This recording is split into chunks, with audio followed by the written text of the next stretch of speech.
If you react in that window, you are quite literally not in your right mind. True power is not the absence of emotion. It is the discipline of the pause. Today, we will reconstruct your emotional baseline so that you remain the calmest, most dangerous person in the room. You don't lose control all at once. It happens in fragments. Quiet, almost invisible moments that stack on top of each other until one day you no longer recognize your own reactions. It's the sharp tone you didn't mean to use with someone you care about, the frustration that rises faster than you can contain it, the way a minor inconvenience, a delayed message, a small mistake, an unexpected request feels disproportionately heavy. And then comes the aftermath. Silence, a subtle wave of regret. That quiet thought, that wasn't necessary. But by then, it's already done. Think about your average day. You wake up already slightly tense. Before your mind fully settles, you check your phone. Notifications, emails, news, small hits of urgency before your brain has even stabilized. Your nervous system is already being pulled outward. You haven't chosen your state. It's been chosen for you. As the day unfolds, the pressure compounds. A message you didn't expect, a deadline that shifts, someone else's bad mood bleeding into your environment. Individually, none of these are catastrophic, but your system doesn't process them in isolation. It accumulates them. By midday, your cognitive load is already strained. Your patience is thinner. Your reactions are faster. And this is where it becomes dangerous, because in that state, you're no longer responding. You're reacting. Let me give you something familiar. You sit down to focus. Maybe it's work that actually matters, something that requires clarity. You tell yourself you'll just check your phone for a moment first. Just a minute. One notification leads to another. A message, a headline, a short video. You look up and 45 minutes are gone. Not because you chose it, but because you slipped. And now, instead of clarity, there's pressure. You've lost time. The task is still there. Your mind is more scattered than before. So when the next interruption comes, your reaction is sharper. This is how it builds. Or consider the end of the day. You've been busy the entire time. Constant movement, constant input, emails, conversations, small decisions, minor fires to put out.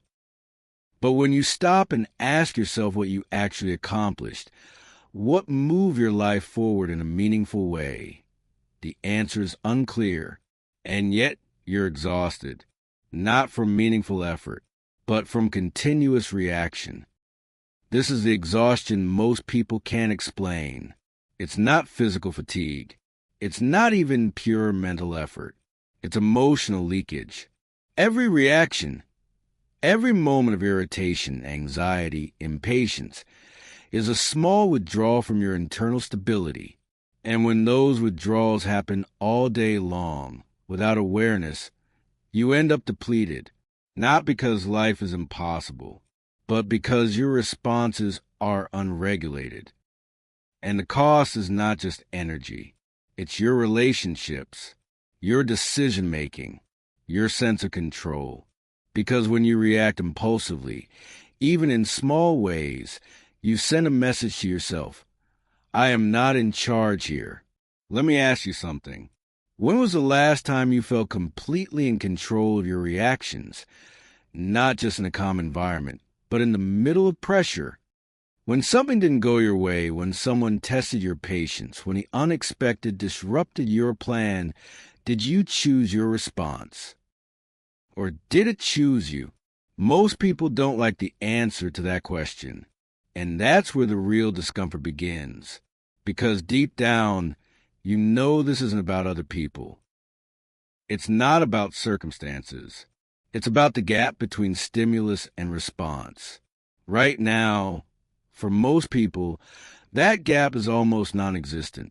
The moment something happens, the reaction follows instantly. There is no space, no evaluation, no control, just impulse. And the more this pattern repeats, the more it becomes your default. Your brain wires itself for speed, not accuracy, for reaction, not reflection, which means over time, you don't just have reactions. You become a reactive person, short-tempered, easily overwhelmed, constantly pulled by external events. And here's the part most people miss. This isn't just a bad habit. It's a system that's running your life. A system that, if left unchecked, will quietly dictate your decisions, your relationships, and your long-term trajectory. Think about that. Not the big decisions, the obvious ones, the small ones, the tone of your voice, the way you respond under pressure, the moments where you either escalate a situation or stabilize it. These are the moments that shape your life. And right now, many of them are not under your control. That's the modern struggle. Not lack of information, not lack of opportunity, but lack of internal regulation in a world designed to provoke constant reaction. And until you understand what's actually happening beneath the surface, until you see the mechanism clearly, you will continue to fight symptoms instead of solving the problem. So before we talk about control, before we talk about discipline, you need to see the real issue, because it's not what you think. What you're experiencing is not random. It's not a personality flaw, and it's not a lack of discipline in the way most people think. It's a biological takeover. In neuroscience, there's a term for this, the amygdala hijack.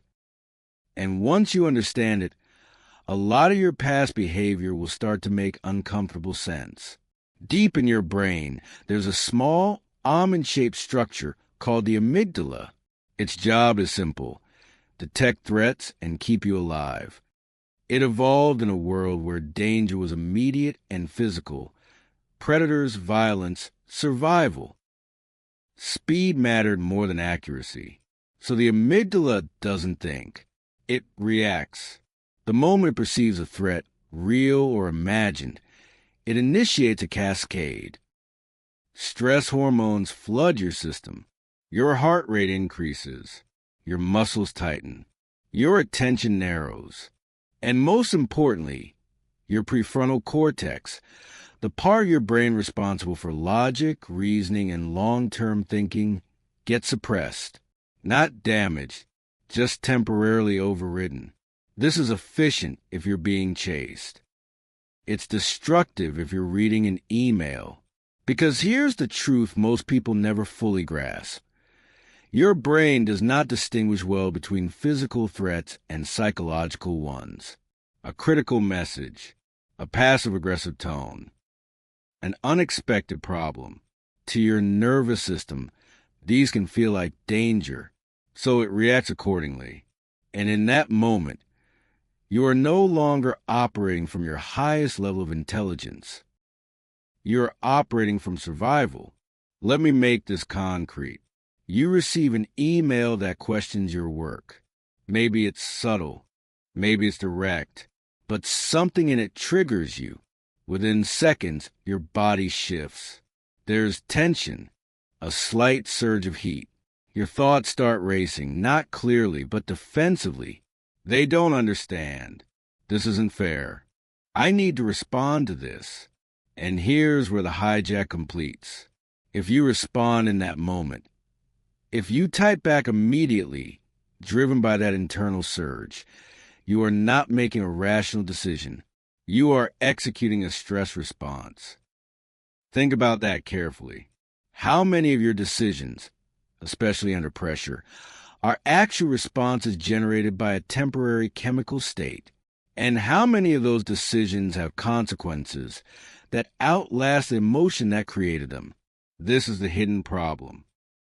You think you're choosing, but in many moments, you're not. You're being driven. Let me ask you something. Have you ever said something in frustration and immediately wish you could take it back? Not hours later, not days later. Immediately. That gap, that instant recognition that what you just did doesn't align with who you want to be, that's evidence of two systems colliding, the reactive brain and the reflective brain. And in high-pressure moments, the reactive brain wins, not because it's stronger, but because it's faster. Now layer this into modern life. You're not dealing with one or two triggers a day. You're dealing with dozens. Notifications, deadlines, social dynamics, constant information flow. Each one has a potential to activate the same ancient circuitry, which means your brain is being pulled into micro states of stress over and over again, often without full recovery. This leads to something even more dangerous: sensitization. The more frequently your amygdala is activated, the easier it becomes a trigger. The threshold lowers. Smaller and smaller events begin to produce larger and larger reactions. You become on edge, not dramatically, not in a way that's obvious to others at first, but internally, everything feels slightly more intense than it should. Your patience shortens. Your tolerance drops. Your reactions sharpen. And over time, this starts to feel normal. But it's not normal. It's conditioned. Your brain is adapting to a state of constant low-level threat. And here's where most people go wrong. They try to fix this with willpower. They tell themselves to calm down, to be more patient, to stop overreacting. But in the moment of activation, willpower is largely unavailable because the very system that enables control, the prefrontal cortex, is offline. So you're trying to think clearly with the part of your brain that isn't currently in charge. That's why it fails. Not because you're weak, but because you're using the wrong tool at the wrong time. And this is where a deeper realization has to land. If you don't understand this mechanism, you will continue to misinterpret your own behavior. You'll label yourself as impatient, emotional, reactive, when in reality, you are simply untrained in managing a predictable biological process. Think about that. You wouldn't blame someone for sweating during intense heat.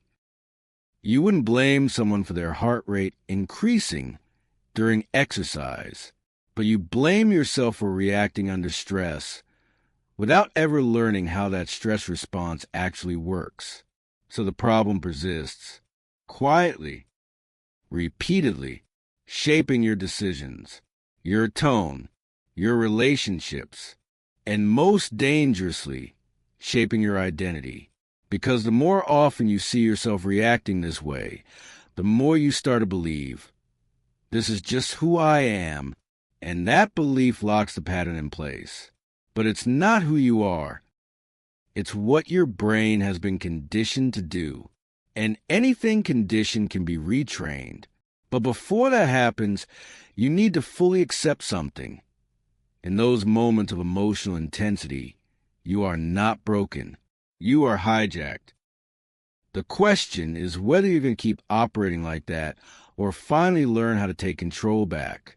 There are ideas that sound powerful in theory, and then there are ideas that survive reality. What we're talking about, the ability to control your response under pressure, is easy to agree with in a calm environment. It feels reasonable when nothing is at stake. But the real question is this: what happens when everything is at stake? Because that's where most philosophies collapse. This is why Viktor Frankl matters. Not as a motivational figure, not as a historical reference, but as proof. Frankl was a psychiatrist who found himself inside one of the most brutal environments imaginable, Nazi concentration camps during World War II. Everything external was stripped away. Freedom, comfort, identity, safety, and more importantly, control. He had no control over what happened to him. No control over the conditions. No control over whether he would survive. If there were ever a situation that justified pure emotional reaction, anger, despair, hopelessness, it was that. And many people around him did react that way. Understandably. But Frankl began to observe something that most people missed. Even in that environment, some individuals maintained a different kind of composure, not because they were unaffected, not because they were numb, but because they approached their internal world differently. And this led him to a realization that would later become one of the most important psychological insights of the modern era. Between stimulus and response, there's a space. In that space is our power to choose our response. In our response lies our growth and our freedom. Think about the weight of that statement. Not in a comfortable room, not during a productive day, but in a place where suffering was constant and unavoidable. He wasn't talking about ideal conditions. He was describing reality at its worst, and still he identified a space, a gap, a moment, however small, between what happens to you and how you respond to it. That space is what most people lose. In modern life, it's not that the space doesn't exist. It's that it collapses.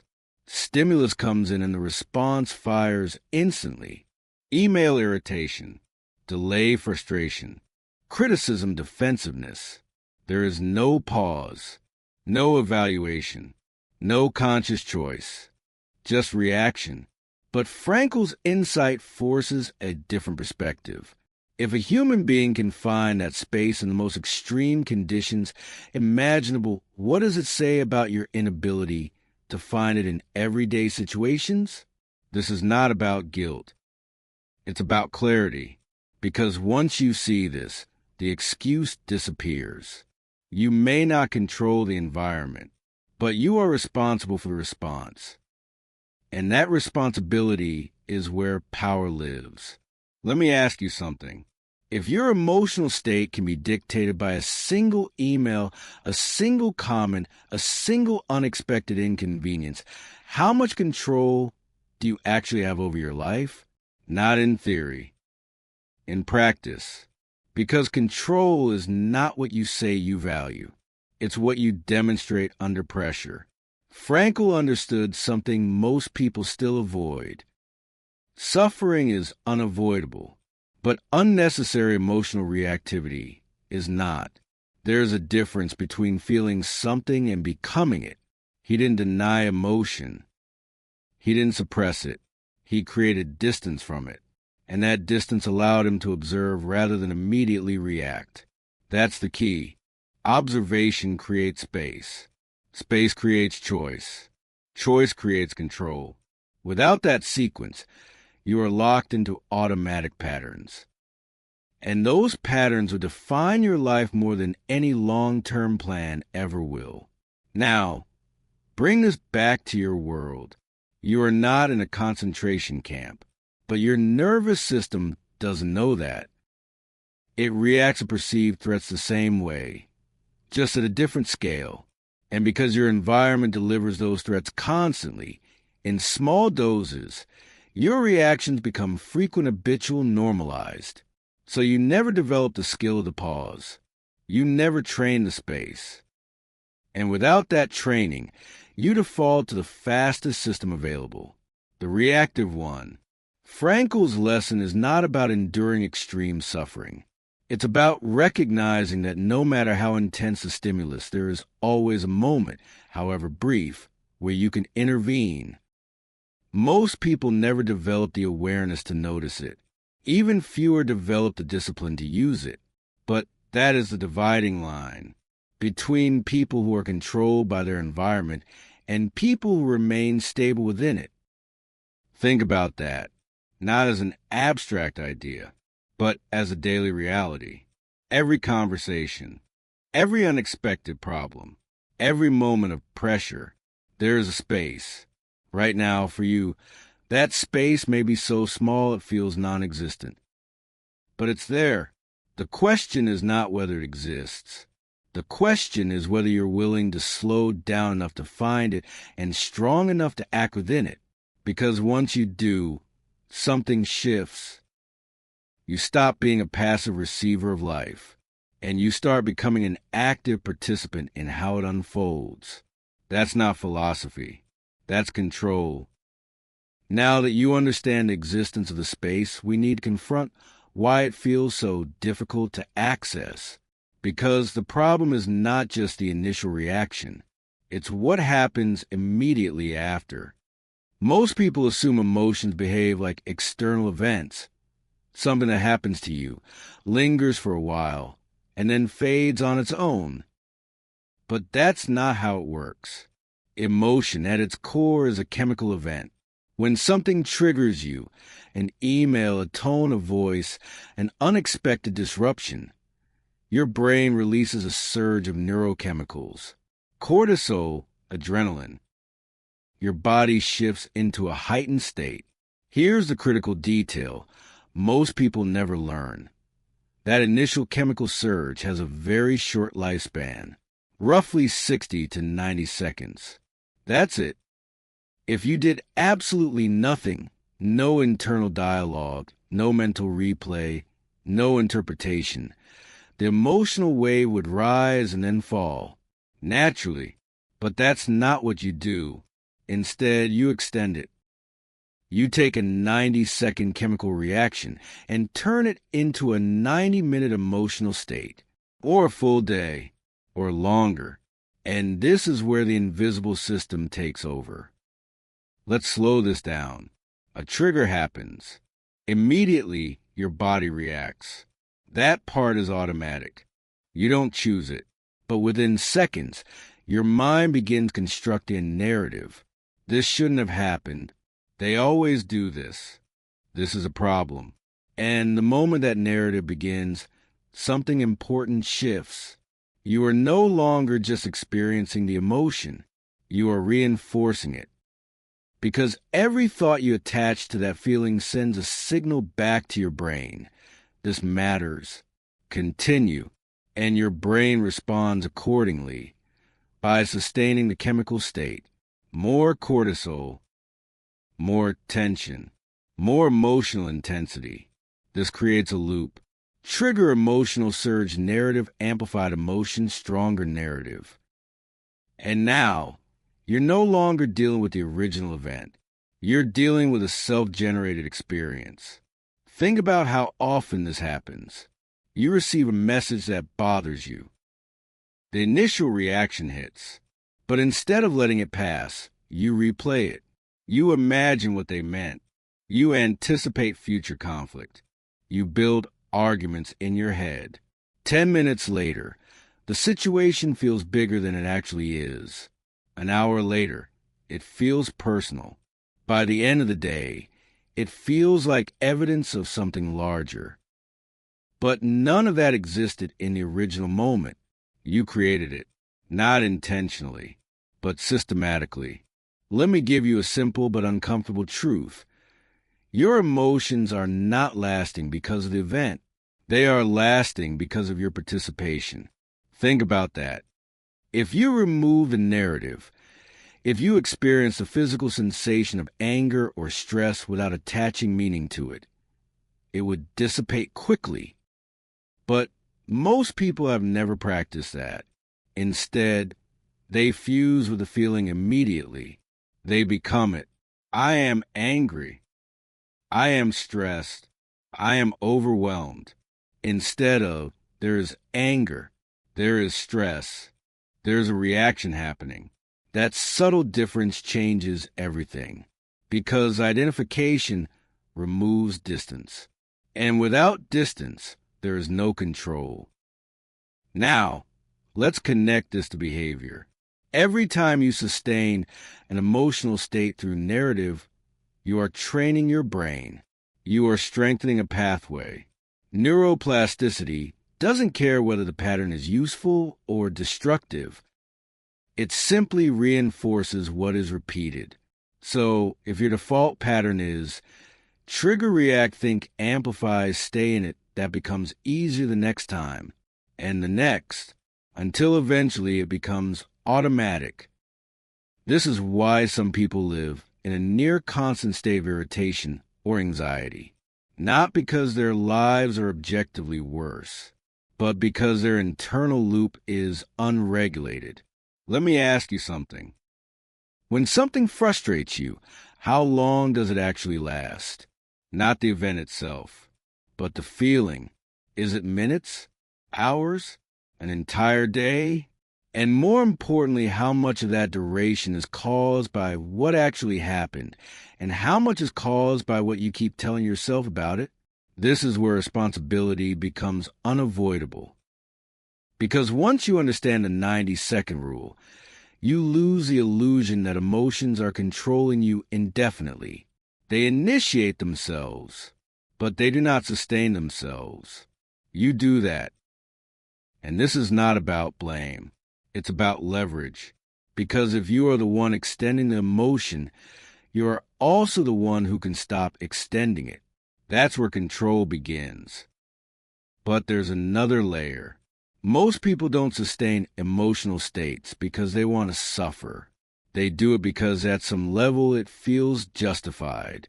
Holding on to the feeling feels like maintaining control over the situation. Like staying mentally engaged will somehow resolve it. But it doesn't. It just drains you. And worse, it primes your next reaction. Because when your baseline is already elevated, the next trigger hits harder. You're not starting from neutral. You're starting from tension. So your reactions become faster, stronger, less controlled, and the cycle continues. This is the invisible system. Not just reaction, but reinforcement. Not just emotion, but emotional conditioning. And most people are trapped in it without ever realizing it exists. They think life is stressful. But what they're actually experiencing is the accumulation of unregulated emotional loops. Think about that carefully. If you could allow the initial wave to pass, without feeding it, without building a story around it, how different would your day feel? How much energy would you get back? How much clarity? How many conflicts would never escalate? Because the truth is, most problems are not created in the first 90 seconds. They're created in everything that follows. And until you learn how to interrupt that system, you will continue to live inside reactions that should have already ended. Understanding the problem changes nothing unless it changes your behavior in the exact moment it matters. Because emotional control is not built in theory. It is built inside pressure, in the seconds where your instinct is to react.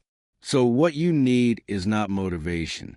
You need a system, a repeatable protocol that operates when your brain is not fully available.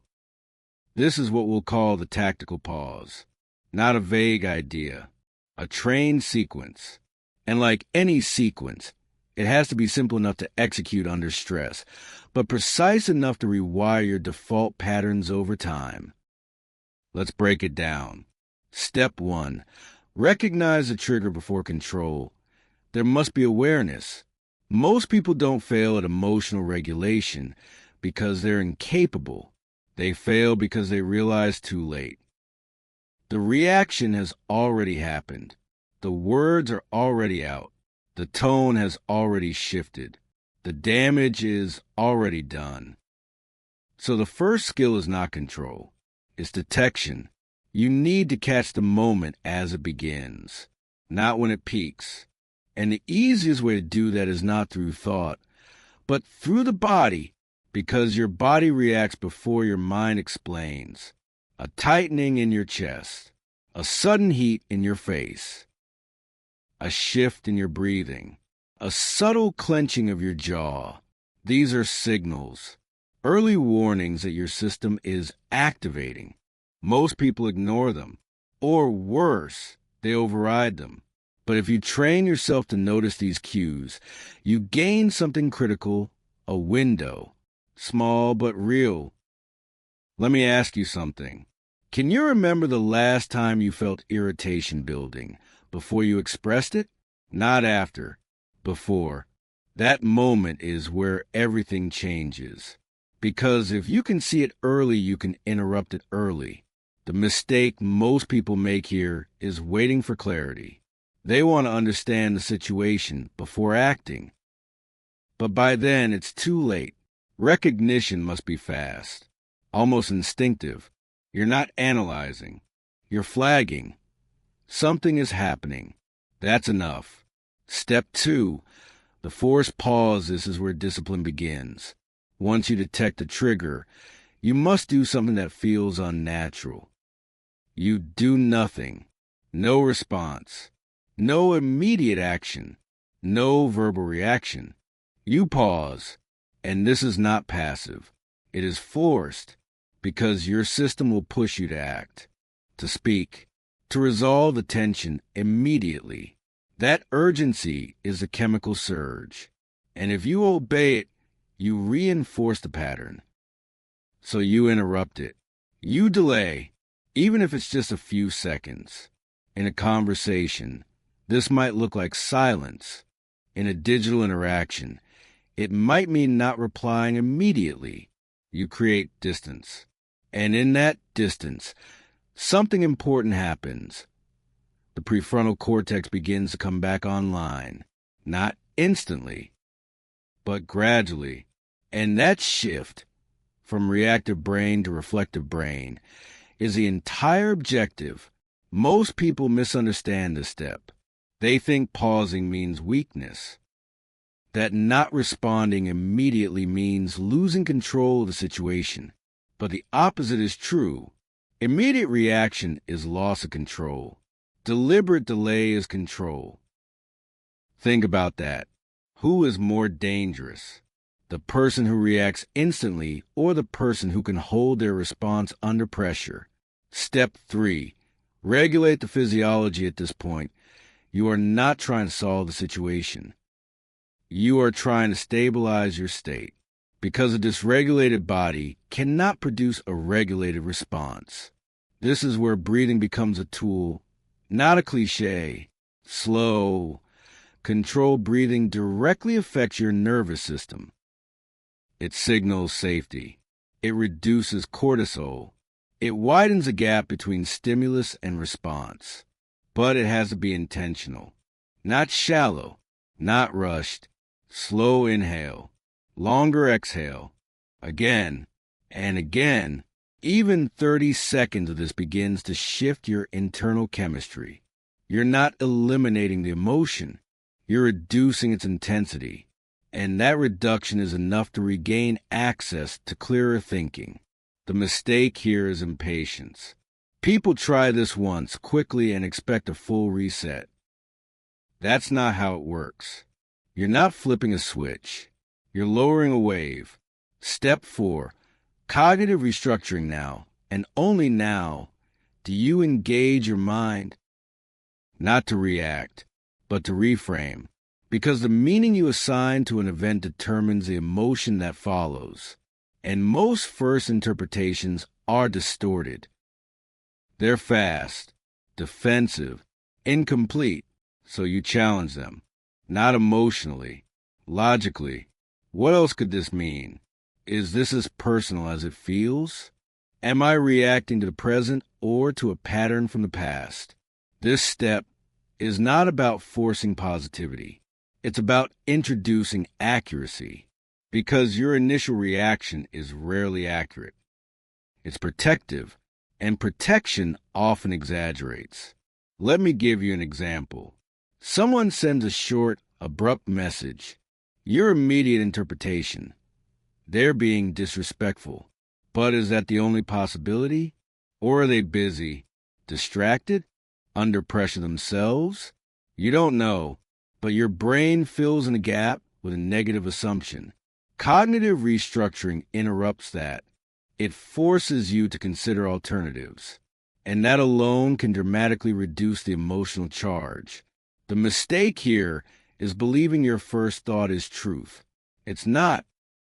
It's a guess, and often a biased one.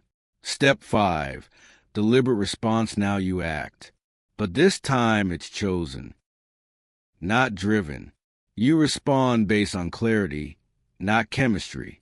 And that response may still be firm, direct, even confrontational if necessary.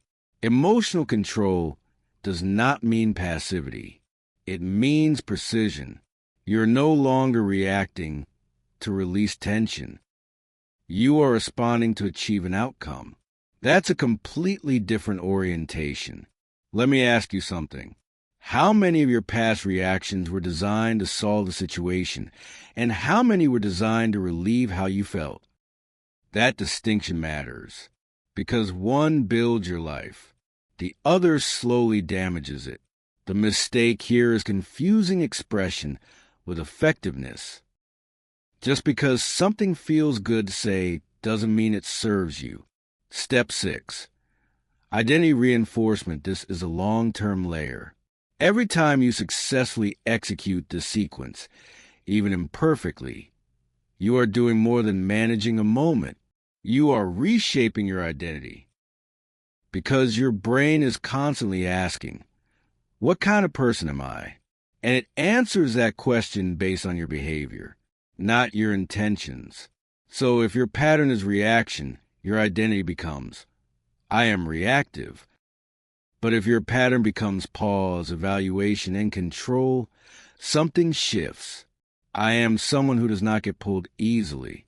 That identity is powerful because once it stabilizes, behavior follows automatically. You don't have to force control. It becomes your default. The mistake most people make is relying on motivation. They wait until they feel ready to control their reactions. But emotional control is not built in ideal moments. It's built in exact moments you don't feel like doing it. That's why it's discipline, not preference. Now step back and see the full system. Trigger recognition, pause, regulation, reframe, response. Simple, but not easy. Because every step goes against your default wiring. But that's exactly why it works. You are not trying to eliminate emotion. You are training your response to it. And over time, something remarkable happens. The space that once felt non-existent begins to expand. What used to be automatic becomes optional. What used to control you become something you can observe. And that is the beginning of real control. Not perfection, but separation. And once you have that, everything changes. At this point, you understand the system. You see the trigger. You see the reaction. You see how it can be interrupted. But understanding is not the same as execution.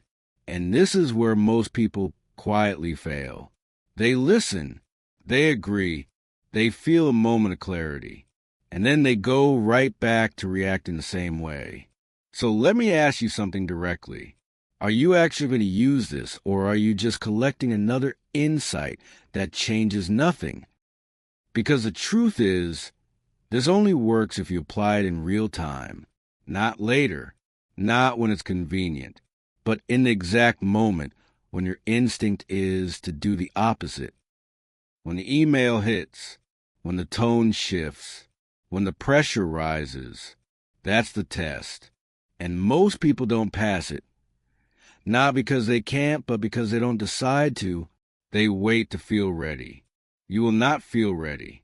Control is not a feeling. It's a decision made under discomfort. So make it now. Decide that the next time you are triggered, no matter how small the situation, you will not react immediately. You will pause. Even if it's imperfect, even if it's brief. Because that single interruption is the beginning of rewiring your entire system. Think about that. Not as a concept, as a commitment. The next moment is coming. The only question is, will you meet it differently? Slow down for a moment. Don't move past this too quickly, because this is where everything either becomes real or disappears as another idea you agreed with and never used. You've seen the mechanism. You understand the trigger, the chemical surge, the narrative loop, the possibility of the pause. Now strip everything down to a single question.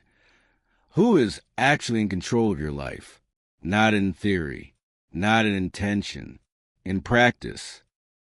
Because control is not defined by what you plan to do tomorrow. It's defined by how you behave in the moments you don't prepare for. When something interrupts you, when pressure appears, when emotion rises unexpectedly, that's where the truth is revealed.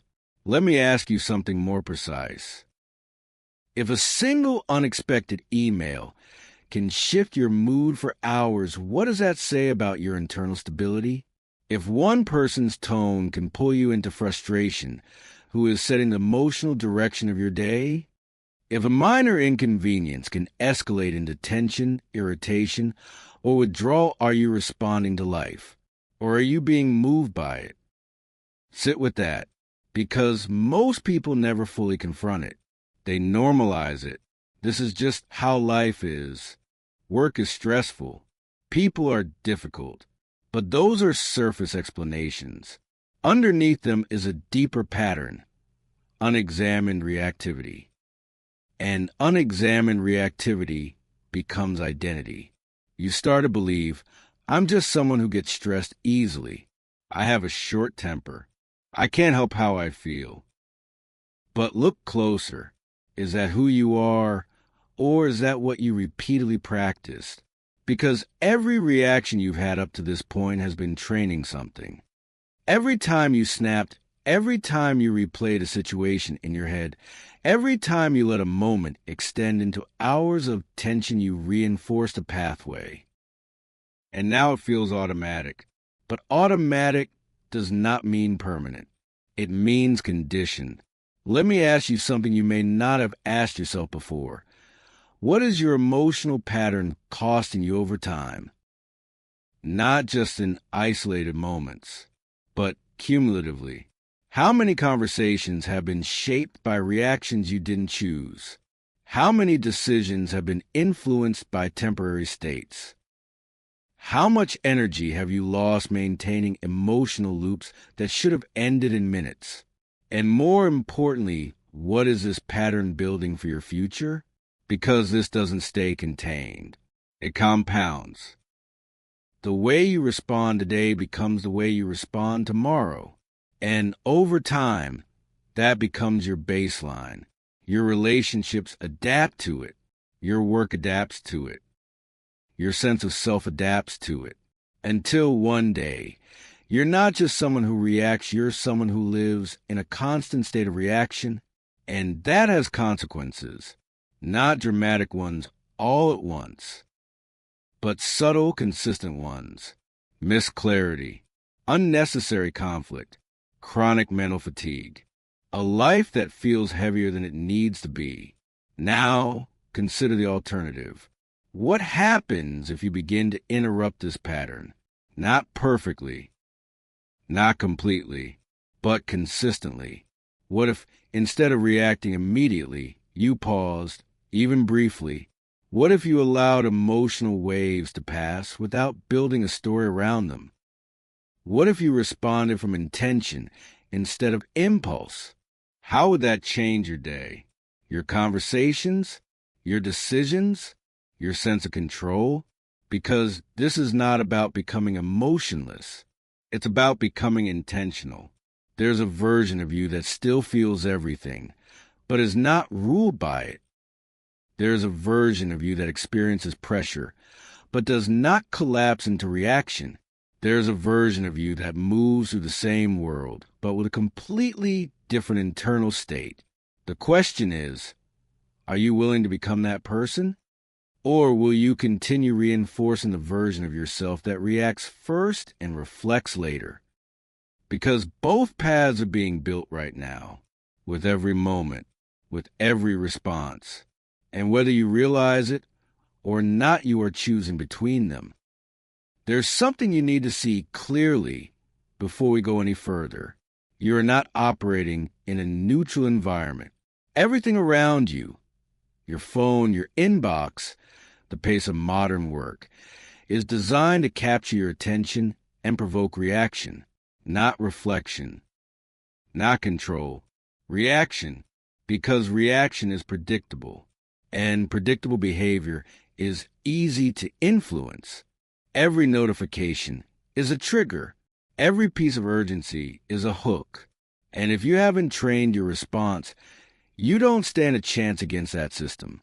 Not because you're incapable, but because you're unprepared. Think about what happens if nothing changes. You continue reacting the same way. Small triggers continue to escalate. Your emotional baseline stays elevated. Days turn into weeks, weeks into years. And without realizing it, you build a life defined not by intention, but by interruption. This is how people lose clarity. This is how relationships erode. This is how internal stability disappears. Not through one major failure, but through thousands of unregulated moments. And here's the part most people don't want to confront. The longer you stay in this pattern, the harder it becomes to break. Because every reaction reinforces the identity. Every impulsive response strengthens the loop. You don't stay the same. You drift, gradually, quietly, but consistently. So this is not a small adjustment. This is a direction. And right now, whether you acknowledge it or not, you are moving in one of two ways, toward control or away from it. At some point, this stops being about understanding and becomes a decision about who you are willing to be. Because now you see it. You see the trigger. You see the chemical surge. You see the loop. You see the space where control is possible. So if you continue to react the same way, it's no longer unconscious. It's chosen. That may not feel comfortable, but it's necessary because responsibility is where control begins. Not blame, not guilt, responsibility. The recognition that, regardless of what happens around you, your response is yours to train. And that training requires discipline, not occasional effort, not when you feel calm, not when it's easy, but precisely when it's difficult, especially when it's difficult. Let me be clear about something. Emotional discipline is not about suppressing what you feel. It's about refusing to let what you feel dictate what you do. There's a difference.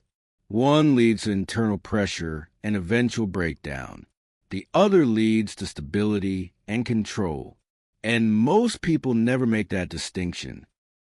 They think control means becoming cold, detached, unaffected, but that's not control. That's avoidance. Real control is far more demanding. It means you feel the surge and you do not obey it. You experience the impulse and you do not act on it. You recognize the urge to react and you choose something else. That is discipline. And discipline, in this context, is not restrictive. It's liberating. Because every time you override an impulsive reaction, you reclaim a piece of your autonomy. Every time you pause instead of react, you strengthen the part of your mind that leads. And over time, something shifts. You stop being easily moved. Not because life becomes easier, but because you become more stable within it. Let me ask you something. What would your life look like if your emotional state was no longer determined by external events? If your baseline remained steady, regardless of pressure, unpredictability, or other people's behavior? How would you show up in conversations, in decisions, in conflict? Because that version of you is not theoretical. It is built moment by moment, response by response. And it starts with something very simple: refusing to react immediately. That's it, not perfection. Not complete control overnight, just interruption, again and again, until it becomes who you are. But understand this. No one is coming to build this for you. No system will force it. No environment will naturally support it.